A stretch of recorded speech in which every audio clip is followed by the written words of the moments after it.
What it do, everybody? It's your girl, Baby D. Let me stop. And I'm back with a real talk from feminist perspective. This is episode 2. If you ain't watched episode 1, go back and watch that, please. So that way we'll be caught up. But this is basically, I thought spirituality meant crystals, but it meant crying. The raw reality behind the shiny surface of awakening. So, welcome back to Dirty Asian. If you're coming back from last episode, we started at the moment I woke up tired of my own bullshit. But what came next? I thought spirituality was gonna be pretty, bitch, full of crystals and candles lit with the good vibes. But the truth, it was tears, confusion, and uncomfortable growth. I got my first crystal, lit some candles and incense. I love a good incense. See anything bad back to the center, but inside I felt chaos. I was crying in the dark, feeling more lost than ever. I didn't expect that spirituality isn't a quick fix or aesthetic. It's facing your shadows. It's taking the time to look in the mirror and analyze everything you've ever done while looking deep within. The mirror is literally your best friend. I'm looking at it right now. I sat in front of my vanity and spoke out loud. Any negative thoughts I have or anything I used to tolerate, and just seeing and hearing me say those things made something click and rewrite it in my brain. My ex definitely put me down a dark path. It's okay to admit it. Screaming, crying, not eating, stressing out, wondering why I wasn't good enough. Breath work didn't even seem to work for me. Venting only made me feel dumb to others when I spoke out loud.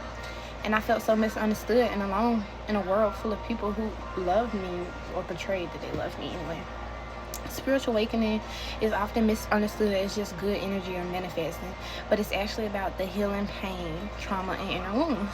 You have to dive deeper, whether it's trauma you've been holding in since a child, past lives, your mother and fathers, or family lineages that have learned unhealthy ways and habits. It's so much we didn't even know we could cause us to be this way. Like, I found out that my mom's side of the family, majority of women sacrifice their own happiness, dreams, and ambitions for others just to make them happy. And the sacrifice, their happiness and love as well, that was just completely where I drew the line. Like, I'm not doing that shit.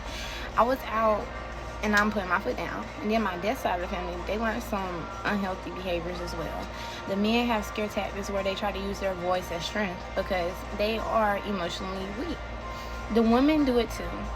And sometimes I wonder, like, why men are always mean or negative. But you gotta look at it from another perspective. They weren't allowed to have softness in their life like us. My dad's side, they also had greed history, like for money or anything material, but they were hard laborers, especially in labor.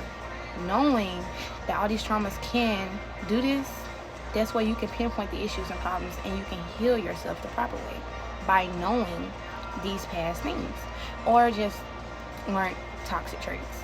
If you're deep in your healing journey right now and wondering why it feels like your world is falling apart, you're not doing anything wrong. You're just waking up. You're waking up from the bullshit. A lot of people are waking up to this bullshit from the government. Nobody tells you that becoming spiritually aware means you start seeing everything that you used to ignore. You start feeling everything you used to numb. It's not easy, but it's real. I started feeling bad because I now stay away from everyone, and I don't go around anyone, not even family, like that. And it's because I'm being selfish with my energy and doing the work on myself, no matter how anyone else feels or judges me by it. This chapter is for me and also for you, if you would like to take the time. You think you're losing your mind, but really you're shedding your mask. You're shedding, like, out of your cocoon like a butterfly. Like, even though I'm scared of them. But crying doesn't mean you're weak. It don't mean you failed. It means you're letting go of your survival mode. It means your body, your spirit, and your emotions are processing what you were never allowed to feel before. Because I used to have to suppress everything. And if it feels lonely, that's because you're detaching from everything that wasn't aligned with your truth. You're coming home to yourself. And that journey is sacred. It's going to be days, nights, where you're crying and feel hopeless. I was there, and I done it. But I learned through my journey that you need to let it all out. And fuck who see you cry. Fuck what they think. If they want to show concern and be passionate, let them. But don't be ashamed of the work you're doing for yourself, because majority of these motherfuckers out here or that we surround ourselves with, they're not going to take the time to do that work and put it in like you are. The crystals, the candles, the journals, they're beautiful tools, but the real fucking work, that's you. That's your willingness to face your pain with open eyes, an open heart, an open mind. You have to have an open mind. So if you're breaking down right now, just know you're not broken. You're just breaking through. Like, you're breaking through. And don't let anybody tell you different. You're not behind. You're just being rebuilt. You're not lost. You're just being asked to let go of who you're not so you can finally meet who you really fucking are. Like, bitch, you know who you are. This path isn't always gentle. Like, it's not. But it's always sacred. And just by listening, just by being here, you're honoring a version of you that's being asked to be seen. Like, if you stayed this far, good for you. If nobody's told you this before, I'm proud of you. Not for having it all together, because I don't even have it all together, but for even daring to unravel, for giving yourself permission to feel what you were once told to hide. That's spiritual, that's feminine, and that's revolutionary. And we're not going to even put a gender type on this, because this is not just about females. And I know it can feel like you're walking this alone sometimes, like nobody sees the silent battles. Jesus, Lord.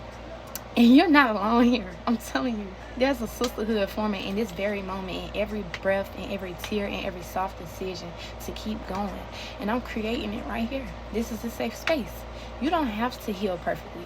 You just have to keep showing up as the most honest version of yourself. Y'all, I got coaches just saying this shit. Like, so as we close today, I just want you to breathe. Like actually breathe. Like, put your hand on your heart. Feel how alive you are. You're not broken. You're freaking blooming. Like, you're blooming. This is just the beginning. And in our next episode, we're talking about the stripping season, when the universe starts removing what you thought you needed so you can finally receive what you're truly aligned with. It's one of the hardest parts of awakening, I'm not gonna lie. And also one of the most freeing. It really is. Like, I feel like a fucking butterfly, even though I'm fucking scared of them bitches. Like, it's crazy. But until then, be soft with yourself. Talk to your inner child. Let the tears fall if they need to. You're not falling apart. You're falling into place, babe. Dear you, the real you, is already waking up. And she's more powerful, more beautiful, and more freer than you've ever imagined. Thank you for listening, and thank you for being. This is Dear Deasia. I'll see you next time.